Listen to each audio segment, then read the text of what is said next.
Assalamu alaikum. Today we are going to learn most important topic, most grammar important topic, that is future indefinite tense, यानी ज़माना मुस्तकबिल सादा या सामान्य भविष्यकाल के बारे में मालूमात हासिल करेंगे। तो हमको मालूम ही है कि टेंस के यानी काल के यानी समय के या ज़माने के तीन किस्में हैं, प्रेजेंट टेंस, पास्ट टेंस और फ्यूचर टेंस। प्रेजेंट टेंस की चार हालतें हम जो है तो देख चुके हैं, पास्ट टेंस की चार हालतें हम जो है तो देख चुके हैं। अब जो है तो हम फ्यूचर टेंस यानी फ्यूचर टेंस के चार हालतों के बारे में मालूमात हासिल करेंगे। तो आज हम जो है तो फ्यूचर इंडेफिनिट टेंस यानी ज़माना मुस्तकबिल सादे के बारे में मालूमात हासिल करेंगे। तो सबसे पहले हम फ्यूचर टेंस की चार किस्में कौन सी है वो देख लेंगे। तो फ्यूचर टेंस की चार किस्में, फ्यूचर इंडेफिनिट टेंस यानी सामान्य भविष्यकाल, फ्यूचर कंटिन्यूअस टेंस यानी अपूर्ण भविष्यकाल, तीसरा जो है तो फ्यूचर परफेक्ट टेंस यानी ज़माना मुस्तकबिल मुकम्मिल यानी पूर्ण भविष्यकाल, और चौथी जो हालत है उसकी जो फ्यूचर परफेक्ट कंटिन्यूअस टेंस यानी पूर्ण अपूर्ण भविष्यकाल। तो आज जो है हम फ्यूचर इंडेफिनिट टेंस को देखने वाले हैं। तो सबसे पहले हम फ्यूचर इंडेफिनिट टेंस के बारे में कि फ्यूचर इंडेफिनिट टेंस कितना ज़रूरी है हमारे लिए, हमको जो है तो बात करने के लिए, समझने के लिए। तो फ्यूचर इंडेफिनिट टेंस को हिंदी में सामान्य भविष्यकाल कहते हैं और उर्दू में ज़माना मुस्तकबिल सादा कहते हैं। तो अब हम इसकी जो है तो मुख्तसरन तारीफ़ देख लेंगे कि इसकी तारीफ़ क्या है, यानी फ्यूचर टेंस जो है तो फ्यूचर इंडेफिनिट टेंस किसे कहते हैं ये हम देखेंगे। तो फ्यूचर इंडेफिनिट टेंस उस ज़माने को कहते हैं जो आने वाले वक्त में किसी काम का करना या होना जाहिर करता है। यानी फ्यूचर इंडेफिनिट टेंस वो ज़माना है जो आने वाले वक्त में किसी काम का करना या होना इससे जाहिर होता है। अब फ्यूचर इंडेफिनिट टेंस के यानी आने वाले ज़माने के यानी मुस्तकबिल के, आने वाला ज़माना यानी मुस्तकबिल, इसके जो है तो हेल्पिंग वर्ब क्या है, इसके हेल्पिंग वर्ब दो है, विल और शल। यानी दो हेल्पिंग वर्ब जो है तो इसमें दिए गए हैं, लेकिन मॉडर्न इंग्लिश में जो है तो शल का उपयोग जो है तो कम होता जा रहा है, लेकिन इसका जो है तो हमको यूज जो है तो हमको देखना ही पड़ेगा। आगे की एक वीडियो जो है तो मैं शल और विल का दोनों का जो है तो एक शल कहाँ यूज़ होता है और विल कहाँ यूज़ करना चाहिए अलग से एक वीडियो बनाऊंगा और आपको सेंड करूँगा। लेकिन हमको जो है तो ये टेंस के समझने के लिए शल और विल का अपन इस्तेमाल देखते हैं यहाँ पर, यानी फ्यूचर इंडेफिनिट देखते हैं। तो आई और वी इसके साथ में जो है तो शल का इस्तेमाल करेंगे हम, यानी आई और वी सब्जेक्ट जो है तो इसके साथ में हम शल का इस्तेमाल करेंगे। और उसी तरह जो है तो ही, she, it, you, they, Ram, Ahmed, Sita, इसके साथ में जो है तो हम विल का इस्तेमाल करेंगे, यानी आई और वी के साथ में शल का इस्तेमाल करना है। और उसी तरह जो है तो ही, शी, इट, यू, दे या कोई नाम के साथ में जो है तो हम विल का इस्तेमाल करेंगे। Present future indefinite tense. लेकिन अगरचे इसमें ही जो है तो डिटर्मिनेशन के लिए यानी पक्का इरादा कुछ है तो ये फार्मूला उल्टा कर देना पड़ता है हमको, यानी पक्का इरादा है, कोई इरादा पक्का रखते हैं हम एग्जाम्पल के ज़रिए देखेंगे हम कुछ को एग्जाम्पल के ज़रिए, और उसके बाद में जो है तो मैं एक शल और विल की एक अलग से वीडियो बना के तुमको भेजूंगा जिसके ज़रिए तुम्हारा पूरा कन्फ्यूज़न दूर हो जाएगा। तो पक्का इरादा, मुसम्मम इरादा या ज़रूरी काम के लिए ये जो है तो ये फार्मूला उल्टा कर देना पड़ता है, यानी आई और वी के साथ में हमको विल का इस्तेमाल कर देंगे, हम उलट कर देंगे, और he she it you they Ram Ahmed Sita जो भी नाम है वो, और इसके साथ में जो भी और जो है तो सब्जेक्ट आते हैं उसके साथ में शल का इस्तेमाल करेंगे। यानी जो है यहाँ पर पक्का इरादा, इसके लिए जो है तो मुसम्मम इरादा, और ज़रूरी काम के लिए जो ज़रूरी काम है जो हमको करना ही है उसके लिए जो है तो विल का इस्तेमाल कर देंगे, और he she it they you और कोई नाम के लिए जो है तो हम शल का इस्तेमाल कर देंगे। यानी यहाँ पर जो है तो इसको उल्टा कर देना पड़ता है।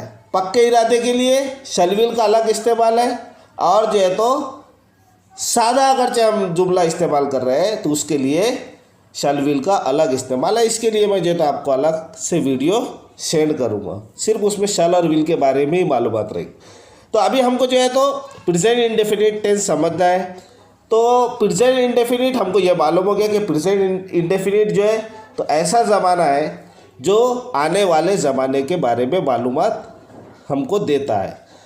तो जैसा कि हम जो है तो प्रेजेंट में खड़े हुए हैं, और प्रेजेंट में खड़े होने के बाद प्रेजेंट टेंस में है, हम सब जैसे समझो ज़माने हाल में है, और ज़माने हाल में हम किसी चीज़ को करने की जब सोचते हैं तो वो जो है तो फ्यूचर टेंस होता है, यानी फ्यूचर इंडेफिनिट होता है। जैसा कि हम जो है तो अभी ज़माने में खड़े और ये कहते हैं कि मैं जो है तो खाना खाऊंगा, भले ही जो है तो आप 2 मिनट के बाद में खाओ, लेकिन जो है तो प्रेजेंट टेंस में हो आप, और प्रेजेंट टेंस में जो है तो हम फ्यूचर टेंस की बात इसमें जो है तो की जाती है।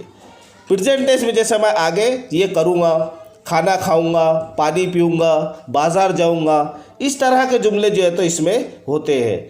यानी भले ही जो है तो तुम वो काम 2 मिनट के बाद कर रहे हो, 1 मिनट के बाद कर रहे हो, लेकिन जो है तो प्रेजेंट में रहते हुए तुम जो है तो फ्यूचर के बारे में, मुस्तकबिल के बारे में कुछ बात जो है तो करते हो, तो फ्यूचर इंडेफिनिट टेंस में हमको करना पड़ेगा, फ्यूचर टेंस में करना पड़ेगा। इसका इस्तेमाल यहाँ पर आता। अब तुमको मैं शैल और विल का एक जो है तो एग्जाम्पल देने वाला था, जैसे मैं बता रहा था कि शैल और विल का पुख्ता इरादा है तो कैसे करेंगे अपन विल का इस्तेमाल। जैसे देखो शैल और विल दोनों का इस्तेमाल अपन आई के साथ में करें, तो I shell write a letter, मैं ख़त लिखूँगा। अब यहाँ पर जो है तो मैं ख़त लिखूँगा, ख़त लिखूँगा मैं मतलब आने वाले ज़माने में, यानी कल या 2 मिनट के बाद, 10 मिनट के बाद, 2 घंटे के बाद, 1 साल के बाद में आने वाले यानी भविष्य में मैं ख़त लिखूँगा, यानी नहीं भी लिख सकता, इसका मतलब ये हो रहा। तो I shell write a letter, मैं ख़त लिखूँगा। लेकिन अब जब पक्का इरादा हम कोई करते हैं, मुसम्मम इरादा करते हैं, तो उसके लिए हमको आई के जगह पर विल का इस्तेमाल, I will write a letter, मैं ख़त ज़रूर लिखूँगा। यानी पक्का इरादे के लिए, डिटर्मिनेशन के लिए हम जो है तो क्या करते हैं, विल का इस्तेमाल करने पड़ते हैं। तो ये विल और शैल का इस्तेमाल के लिए मैं पहले ही बता चुका हूँ, आपको एक अलग से वीडियो में सेंड करूँगा। तो हम अभी जो है तो इसको सिर्फ हम फ्यूचर टेंस को यहाँ पर समझते हैं कि फ्यूचर टेंस है क्या। तो पहले शुरू जो है तो फ्यूचर टेंस, जैसा कि हम मामूल के हिसाब से फ्यूचर हर ज़माने के जो है तो अफर्मेटिव सेंटेंस बनाते हैं, निगेटिव सेंटेंस बनाते हैं, इंटरोगेटिव सेंटेंस बनाते हैं, और निगेटिव वर्बल क्वेश्चन बनाते हैं, निगेटिव WH क्वेश्चन बनाते हैं। तो सबसे पहले हम जो है तो फ्यूचर इंडेफिनिट टेंस का भी अफर्मेटिव सेंटेंस बनाएंगे। अब हमको ये चीज़ मालूम ही हो गई कि अफर्मेटिव सेंटेंस यानी क्या होता है। अफर्मेटिव सेंटेंस यानी जिसमें इसको हिंदी में जो है तो सकारात्मक वाक्य कहते हैं या मस्बत जुमला कहते हैं उर्दू में, यानी ऐसा जुमला जिसमें नॉट का इस्तेमाल नहीं किया जाता है और ना ही जो है तो इसमें कोई ना ही जो है तो इसमें कोई क्वेश्चन मार्क वगैरह का इस्तेमाल किया जाता है। अब ऐसे जुमलों में यानी फ्यूचर इंडेफिनिट के जुमलों में उसके आखिर में उर्दू और हिंदी के आखिर में गा, गी, गे ऐसे जुमले आते हैं। यानी आखिर में जो है तो क्या आता है, गा, गी, गे। फ्यूचर इंडेफिनिट टेंस के जुमलों में आखिरी पर गा, गी, गे आता हो। जैसा कि मैं बाज़ार जाऊंगा, मैं पानी पीऊँगा, है ना, मैं क्रिकेट खेलूँगा, ऐसा जो है तो सेंटेंस इसमें आते हैं। मतलब आखिरी पर गा, गी, गे उर्दू और हिंदी में ये आते हैं। अब इसका फार्मूला और स्ट्रक्चर क्या है, इसका रूल क्या है, जैसा हम रूटीन के हिसाब से जो है तो देख ही रहे।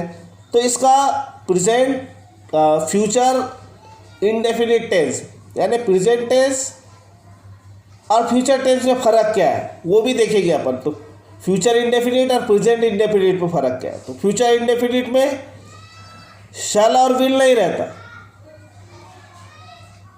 है ना, और यानी प्रेजेंट इंडेफिनिट में शैल और विल ये हेल्पिंग वर्ब नहीं रहता, लेकिन फ्यूचर इंडेफिनिट में शैल और विल बाकी का जो है तो उसी तरह का जो है तो प्रेजेंट टेंस के जैसा ही ये जुमला रहता है। लेकिन शैल और विल के लगने से ये जो है तो फ्यूचर इंडेफिनिट में इंडेफिनिट टेंस में चला जाता है। तो क्या है इसका स्ट्रक्चर, क्या है इसका फार्मूला। तो सब्जेक्ट प्लस शैल या विल प्लस वर्ब का फर्स्ट फॉर्म प्लस ऑब्जेक्ट, यानी वाक्य के अंत में गागी गे होता है। इसके यहाँ पर जो है तो हिंदी में भी गागी गे इसके आखिर पर सेंटेंस के आखिरी पर होता है। तो सब्जेक्ट प्लस, अब देखो यहाँ पर क्या फार्मूला इसका, सब्जेक्ट प्लस शैल या विल प्लस वर्ब का फर्स्ट फॉर्म प्लस ऑब्जेक्ट। अब शैल का इस्तेमाल कब करना है, विल का इस्तेमाल कब करना है, ये दोनों जो है तो फार्मूले मैं तुमको ऊपर बता चुका हूँ कि शैल का इस्तेमाल कब करेंगे, विल का इस्तेमाल कब करेंगे। वैसे तो समझो शैल का इस्तेमाल जो है तो कम होता जा रहा है अभी, लेकिन जो है तो हमको ग्रामर के हिसाब से जो है तो इसको पढ़ना ही है। तो शैल का इस्तेमाल हम कब करेंगे और विल का इस्तेमाल हमको कब करना पड़ेगा, तो ऊपर इसका मैं फार्मूला आपको बता चुका हूँ। तो यहाँ पर देखते हैं हम एक एग्जांपल ले रहे हैं लेटर का ही। तो we shall write a letter, हमको मालूम है कि आई और वी के साथ में जब सादा जुमला है फ्यूचर इंडेफिनिट टेंस का, तो उसको क्या करेंगे अपन, वी और आई के साथ में शैल का इस्तेमाल करेंगे। तो हमने वैसा ही किया। तो we shall write a letter, हम खत लिखेंगे। देखो फिर ये हम खत लिखेंगे यानी आने वाले ज़माने में फ्यूचर इंडेफिनिट टेंस है, हम खत लिखेंगे। तो प्रेजेंट में रहते हुए आने वाले ज़माने के बारे में जब बात की जाती है तो उसको फ्यूचर इंडेफिनिट टेंस हम कह सकते हैं। उसी तरह जो है ही विल, अब यहाँ पर देखो सब्जेक्ट ही आ गया और सादा जुमला है, विल का इस्तेमाल किया राइट अ लेटर। तो he will write a letter, वो खत लिखेगा। अब यहाँ पर जो है तो यहाँ शैल का इस्तेमाल नहीं हुआ, या शैल का इस्तेमाल हो सकता है, लेकिन शैल का इस्तेमाल हो गया तो उसमें जो है तो क्या आएगा, यानी ज़रूर आ जाएगा कि पक्का इरादा आ जाएगा। लेकिन यहाँ पर जो है तो सरासरी बात कही हुई है, सीधे लफ्ज़ों में बात कही गई है, जोर नहीं दिया गया है। तो he will write a letter, वो खत लिखेगा। तो ही के साथ में यहाँ विल का इस्तेमाल किया। उसी तरह जो है तो अफर्मेटिव सेंटेंस का तीसरी जो है तो हम देख रहे हैं, they will write a letter, वे खत लिखेंगे। अब यहाँ पर भी जो है तो बात में क्या है, he will write a letter, वे खत लिखेंगे। ये वो नहीं भी लिख सकते क्योंकि इसमें क्या है, इसमें सिर्फ इरादा नहीं बताया गया, इसमें सिर्फ सरासरी जो है तो बात कही गई है। तो they will write a letter, वे खत लिखेंगे। और आखिरी पर जो है तो इसका असर्टिव अफर्मेटिव सेंटेंस का आखिरी सेंटेंस बताया, आई शैल राइट अ लेटर, मैं खत लिखूँगा। अब इसमें क्या है, आई के साथ में फिर जो है तो शैल का इस्तेमाल किया गया और राइट जो है तो वर्ब का फर्स्ट फॉर्म है और इधर ऑब्जेक्ट है। अब उसी तरह जो है तो हम निगेटिव सेंटेंस देखेंगे, यानी फ्यूचर इंडेफिनिट टेंस का निगेटिव सेंटेंस कैसा होता है। तो फ्यूचर इंडेफिनिट का निगेटिव सेंटेंस का फार्मूला देखेंगे। तो पहले अब निगेटिव सेंटेंस यानी हिंदी में इसको नकारात्मक वाक्य कहते हैं और उर्दू में इसको इनकारिया जुमला कहते हैं। तो नकारात्मक जुमला या इनकारिया जुमला किसे कहते हैं, या निगेटिव सेंटेंस ऐसा जुमला जिसमें नॉट का इस्तेमाल किया गया हो, जिसमें नहीं का जिक्र किया गया हो, जिसमें नॉट लिखा गया हो, ऐसे जुमलों को निगेटिव सेंटेंस, नकारात्मक वाक्य या इनकारिया जुमला हम कह सकते हैं। तो फिर जो है तो हम आई के साथ में शल का इस्तेमाल करेंगे। तो I shall not write a letter, क्या हो जा रहा है इसका मतलब कि मैं खत नहीं लिखूंगा। I shall not write a letter, मैं खत नहीं लिखूंगा। तो अब नॉट का इस्तेमाल देखो जो कहाँ करें, हमने नॉट का इस्तेमाल कहाँ किया। तो आई सब्जेक्ट लिए हमने आई बोले तो हमको मालूम है काम करने वाला। सब्जेक्ट जो होता है, सब्जेक्ट किसे कहते हैं हम, जो काम करने वाला होता है। तो आई शैल नॉट शल के बाद में जो है तो हमने नॉट का इस्तेमाल किया और वर्ब के फर्स्ट फॉर्म के पहले, शल के बाद में यानी हेल्पिंग वर्ब के बाद में हमने नॉट का इस्तेमाल किया यहाँ पर। तो निगेटिव सेंटेंस में नॉट का इस्तेमाल हेल्पिंग वर्ब के बाद में करना चाहिए। तो I shall not write a letter, ये इसका स्ट्रक्चर है, subject plus shall not plus will not plus verb का फर्स्ट फॉर्म प्लस ऑब्जेक्ट। ये इसका क्या है, फार्मूला है। काय का फार्मूला है, फ्यूचर इंडेफिनिट का निगेटिव सेंटेंस इस तरह होता है, या तो शैल नॉट या विल नॉट। अब शैल नॉट कब लगाना है, विल नॉट कब इस्तेमाल करना है, ये आपको ऊपर जो है तो बताया हुआ ही अच्छी तरह है। तो मैं खत नहीं लिखूंगा, ऐसा इसका I shall not write a letter, मैं खत नहीं लिखूंगा। He will not write a letter, वो खत नहीं लिखेगा, वो खत नहीं लिखेगा। He will not write a letter, वो खत नहीं लिखेगा। और आगे का एग्जाम्पल निगेटिव सेंटेंस का है कि they will not write a letter, वे खत नहीं लिखेंगे। उसके बाद में जो है तो हम देखेंगे कि इंट्रोगेटिव सेंटेंस यानी फ्यूचर इंडेफिनिट टेंस का इंट्रोगेटिव सेंटेंस क्या होता है। अब इंट्रोगेटिव सेंटेंस यानी इसको जो है तो प्रश्नवाचक वाक्य कहते हैं, यानी इसको जो है तो सवालिया जुमला कहते हैं। ऐसा सेंटेंस जिसमें सवाल पूछा गया हो उसको इंट्रोगेटिव सेंटेंस कहते हैं। और इंग्लिश में दो टाइप के जो है तो क्वेश्चन होते हैं, एक तो वर्बल क्वेश्चन होता है यानी जो हेल्पिंग वर्ब से शुरू होता है, और दूसरा जो है तो WH क्वेश्चन होता है जो है तो WH यानी when, what, which, why, how ऐसे जुमले से शुरू होता है। तो वर्बल क्वेश्चन यानी जो हेल्पिंग वर्ब से शुरू होता है, और हमारे पास में फ्यूचर इंडेफिनिट के दो हेल्पिंग वर्ब है, कौन से, एक जो है तो शल है और दूसरा विल है। तो हम जो है तो वर्बल क्वेश्चन को जो है तो यस नो टाइप क्वेश्चन भी कह सकते हैं, यस नो टाइप क्वेश्चन। अब यस नो टाइप क्वेश्चन इसको क्यों कहते हैं, क्योंकि जिन वाक्य के शुरू में जो है तो क्या आता है, तो ऐसे क्या वाले जुमले इसका जवाब हम यस या नो में दे सकते हैं। यस नो टाइप यानी जिसका जवाब हम यस या नो से दे सकते हैं उसको यस नो टाइप क्वेश्चन कहते हैं, जिसका जवाब जो है तो हाँ और नहीं में हम दे सकते हैं।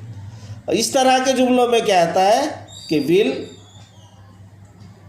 और शल से ये जो है तो जुमले सवाल बना देते हैं, यानी जब स्टार्ट में ये शल और विल आ जाते हैं तो ये फ्यूचर इंडेफिनिट में सवाल बना देते हैं। अब इसका फार्मूला क्या है, फार्मूला हमारे पास में शल या will plus subject plus verb का फर्स्ट फॉर्म प्लस ऑब्जेक्ट, ये जो है तो इसका फार्मूला है। जैसा एग्जांपल है कि शल आई राइट अ लेटर, क्या मैं खत लिखूंगा। देखो शल आ गया शुरू में, तो इंट्रोगेटिव सेंटेंस यानी वर्बल क्वेश्चन बन गया कि शल यानी शल आई राइट अ लेटर, क्या मैं खत लिखूंगा। यस नो टाइप यानी नहीं या यस या नो जवाब दे सकते हैं इसका। तो इस तरह के जो जुमले होते हैं ये कौनते होते हैं? शैल आई राइट अ लेटर, क्या मैं खत लिखूंगा, सवाल बन गया। क्वेश्चन मार्क आखिरी पर लिखना पड़ता है इसके, लेकिन हेल्पिंग वर्ब शुरू लगने से पहले सवाल बन जाता है। शैल आई राइट अ लेटर, हाँ शैल इसलिए लगाया अपन ने क्योंकि सब्जेक्ट जो तो आई है, इसलिए जो है तो शैल को पहले लगाने से ये सवाल बन गया, और आई होने की वजह से शैल लगा दिया अपन ने। नीचे का जुमला जो है तो ही होने की वजह से हमने क्या करे, विल लगा दिए। तो शैल आई राइट अ लेटर, क्या मैं खत लिखूंगा। उसके बाद में shall we write a letter, क्या हम खत लिखेंगे। फिर जो है तो यहाँ पर सब्जेक्ट वी है तो ही शैल का इस्तेमाल हुआ। अब तीसरा सेंटेंस जो है तो इसमें क्या है, will he write a letter, he है, सब्जेक्ट क्या है, ही है, तो will he write a letter, क्या हम खत लिखेंगे, है ना। क्या विल जो पहले आ गया तो क्या दे दिया, मीनिंग दे दिया क्या, और इसलिए जो है तो जब क्या के माने इसने दे दिया तो यहाँ पर क्वेश्चन मार्क आ गया। तो will he write a letter, क्या हम खत लिखेंगे, ऐसा इसका जो है तो मतलब हो गया।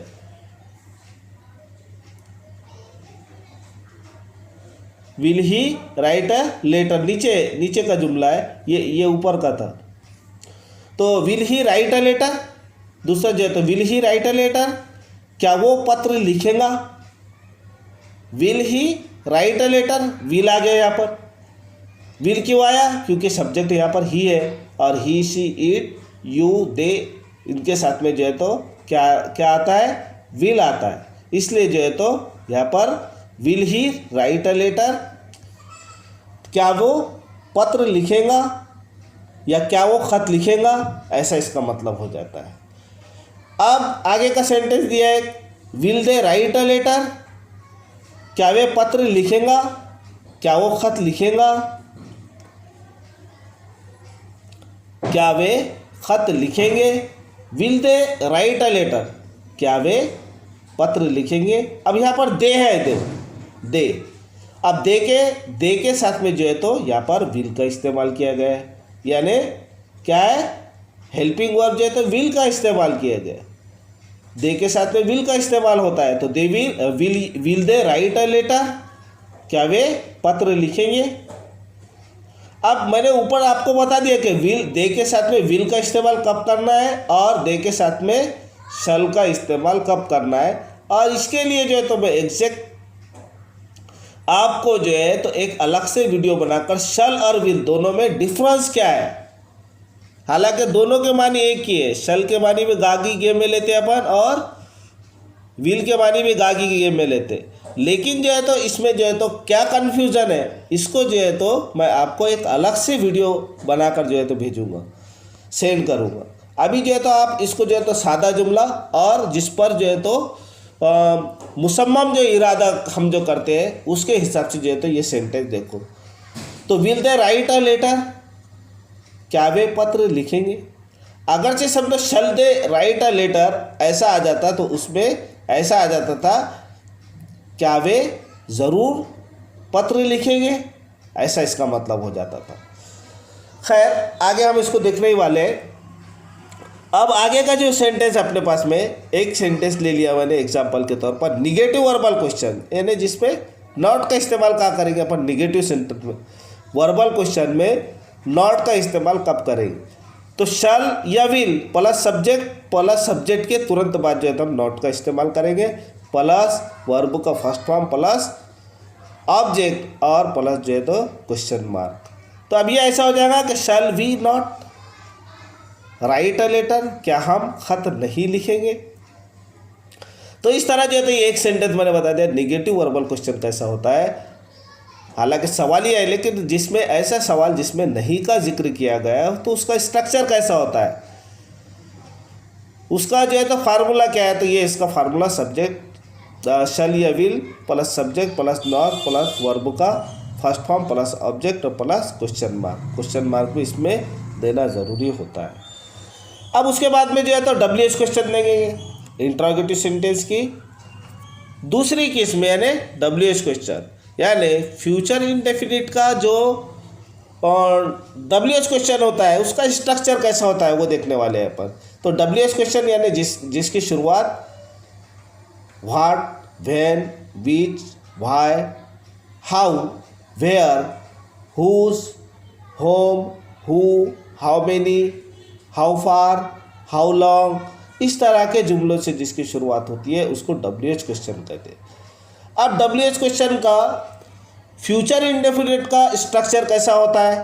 तो WH प्लस शल या विल दोनों में से एक, प्लस सब्जेक्ट, प्लस वर्ब का फर्स्ट फॉर्म, प्लस ऑब्जेक्ट, और प्लस जो है तो इसमें क्वेश्चन मार्क होता है। अब जो है तो हम एक एग्जांपल लेते हैं यहाँ पर। एग्जांपल क्या है कि व्हाट शैल आई राइट, मैं क्या लिखूँगा। अब मैं व्हाट शैल आई राइट, मैं क्या लिखूँगा, सवाल है। व्हाट शैल आई राइट, मैं क्या लिखूँगा। अब इसका जवाब यस या नो में नहीं दे सकते। अब जो लिखूँगा वो बताना पड़ेगा। यस या नो में समझो, यस या नो में हम कह सकते हैं, लेकिन WH क्वेश्चन का जवाब जो है तो हम नहीं दे सकते यस नो से। तो व्हाट शैल आई राइट, मैं क्या लिखूँगा, सवाल हो गया। व्हाट विल ही राइट, अब यहाँ पर देखो, यहाँ पर शल का इस्तेमाल किया गया क्योंकि यहाँ पर सब्जेक्ट आई है, लेकिन यहाँ पर जो है तो विल का इस्तेमाल किया क्योंकि यहाँ पर ही का इस्तेमाल किया और जुमले में जोर नहीं दिया गया है, इसलिए जो है तो व्हाट विल ही राइट, वो क्या लिखेगा, ऐसा मतलब हो जाता, वो क्या लिखेगा। आप समझो इसका वर्बल क्वेश्चन कैसा था कि विल ही राइट, क्या वो लिखेगा, क्या वो लिखेगा, ऐसा मतलब हो गया इसका वर्बल क्वेश्चन। लेकिन WH क्वेश्चन में कैसा हो गया, व्हाट विल ही राइट, वो क्या लिखेगा, चेंज हो जाएगा। अब उसके बाद में उसके बाद में जो है तो हम निगेटिव WH क्वेश्चन देखेंगे, जिसमें जो है तो WH क्वेश्चन तो है लेकिन जिसमें नॉट का इस्तेमाल किया गया है वो देखेंगे अपन। तो WH प्लस शल या will plus subject plus not, यानी सब्जेक्ट के बाद में नॉट का इस्तेमाल, प्लस वर्ब का फर्स्ट फॉर्म प्लस ऑब्जेक्ट, ऐसा और प्लस जो है तो क्वेश्चन मार्क। इस तरह का जो है तो इसका स्ट्रक्चर, इस तरह का इसका जो है तो फार्मूला होगा। तो what shell I not right, ऐसे जुमला में what shell I not right, यानी क्या हो गया, मतलब मैं क्या नहीं लिखूँगा, ऐसा मतलब इसके। What shell I not right, मैं क्या नहीं लिखूँगा। इस तरह के जो है तो ये फ्यूचर इंडेफिनिट टेंस का निगेटिव WH क्वेश्चन हो गया, निगेटिव क्वेश्चन हो गया जिसमें नॉट का इस्तेमाल हो जाता। अब जो है तो कुछ एग्जाम्पल अपन एक्स्ट्रा एग्जाम्पल देखते हैं। अब इसको थोड़ा समझते भी हम। देखो यहाँ पर जो है तो एक वर्बल क्वेश्चन लिया अपन ने, एक्स्ट्रा क्वेश्चन है कुछ आखिरी के। शैल आई प्ले, समझना है इसको, क्या मैं खेलूँगा, क्या है, शैल आई प्ले, क्या मैं खेलूँगा, यानी भविष्य की बात है, यानी मुस्तकबिल की बात है। क्या मैं खेलूँगा, इसका जवाब यस या नो में देते आप, नहीं खेलूँगा या यस खेलूँगा, इसका जवाब जो है तो ऐसा देते हैं, शैल आई प्ले, क्या मैं खेलूँगा। लेकिन व्हाट शैल आई प्ले, मैं क्या खेलूँगा, अलग मतलब हो गया। क्या खेलूँगा, या क्रिकेट खेलूँगा, कबड्डी खेलूँगा, खो खो खेलूँगा, वॉलीबॉल खेलूँगा, क्या मतलब। अब यहाँ ऊपर क्या था, शैल आई प्ले, क्या मैं खेलूँगा, यानी कोई भी खेल जो है तो मैं खेलूँगा, यस या नो आएगा उसमें। लेकिन वही जो है WH क्वेश्चन जब बन जाता है तो क्या हो जाता है इसका मतलब कि व्हाट शैल आई प्ले। अब दोनों में फ़र्क देखो कितना है कि ये शैल आई प्ले तो उतना ही है, लेकिन व्हाट लगने से क्या हो गया, मतलब बदल गया। ऊपर का जुमला हो रहा है कि शैल आई प्ले, क्या मैं खेलूँगा, और नीचे का जुमला व्हाट शैल आई प्ले, मैं क्या खेलूँगा, यानी कौन सा खेल खेलूँगा इसका मतलब होता है। तो मैं क्या खेलूँगा, ऐसा इसका मतलब हो जाता है। विल ही राइट, एक एग्जांपल दिया उसने कि विल ही राइट, क्या वो लिखेगा, ये भी जुमला वैसे ऊपर के जैसे। अरे WH क्वेश्चन और वर्बल क्वेश्चन में देखो फर्क क्या है वो बताया है इसमें। यस नो टाइप क्वेश्चन और WH क्वेश्चन में डिफरेंस क्या है। तो यहाँ पर विल ही राइट, क्या वो लिखेगा। अब विल ही राइट, अब विल क्यों लिया है यहाँ पर फ्यूचर इंडेफिनिट में, विल ही के साथ में जो है तो इसलिए लिया गया क्योंकि यहाँ पर सिंपल सादा जुमला है जिसमें जोर नहीं है, इसलिए जो है तो ही के साथ में विल का इस्तेमाल किया गया। तो विल ही राइट, क्या वो लिखेगा। अगरचे ऐसा रहता था कि क्या वो ज़रूर लिखेगा तो यहाँ पर जो है तो शल आ जाता था, चेंज हो जाता था। तो विल ही राइट, क्या वो लिखेगा, क्या वो लिखेगा। अब दूसरा जगह इसको ही व्हाट वाला जुमला पर बनाते तो क्या हो जाएगा पर व्हाट विल ही राइट, वो क्या लिखेगा, बदल गया, वो क्या लिखेगा। नावल लिखेगा, गज़ल लिखेगा, नज़म लिखेगा, क्या लिखेगा, ये क्या है विल ही राइट, क्या वो लिखेगा। नीचे का व्हाट विल ही राइट, वो क्या लिखेगा, ऐसा इसका मतलब हो जाता है। अब जो है तो थोड़ा मुख्तसर जो है तो इस ज़माने से हमारे ये समझ में आता है, यानी हाल से मुस्तकबिल का मंसूबा है। ये ज़माना फ्यूचर टेंस जो है तो ऐसा ज़माना है, फ्यूचर इंडेफिनिट ऐसा ज़माना है कि ये ज़माने में जो 2 मिनट बाद भी हो सकता है, यानी जो हम प्रेजेंट टेंस में खड़े हुए हैं और ये बोल रहे हैं कि हम जो है तो 2 मिनट बाद ये काम करेंगे, मैं थोड़ी देर में जाऊंगा, थोड़ी देर में खाना खाऊंगा, थोड़ी देर में पढ़ूंगा, तो ये जो है तो फ्यूचर इंडेफिनिट का जुमला हो जाता है। जो प्रेजेंट में रहते हुए हम फ्यूचर के बारे में कोई प्लान, कोई मंसूबा बनाते हैं तो वो फ्यूचर टेंस में होता है। इस तरह जो है तो हमारा ये फ्यूचर इंडेफिनिट टेंस ख़त्म हुआ। इसके बाद में मैं शल और विल की आपको एक अलग से वीडियो सेंड करूँगा, दोनों में डिफरेंस क्या है, कन्फ्यूज़न को समझो, उस पे से आपको समझाने की कोशिश करूँगा। उसी तरह जो है तो आप इस वीडियो को ज़्यादा से ज़्यादा सब्सक्राइब करो, लाइक करो, शेयर करो। Thank you. अल्लाह हाफिज़।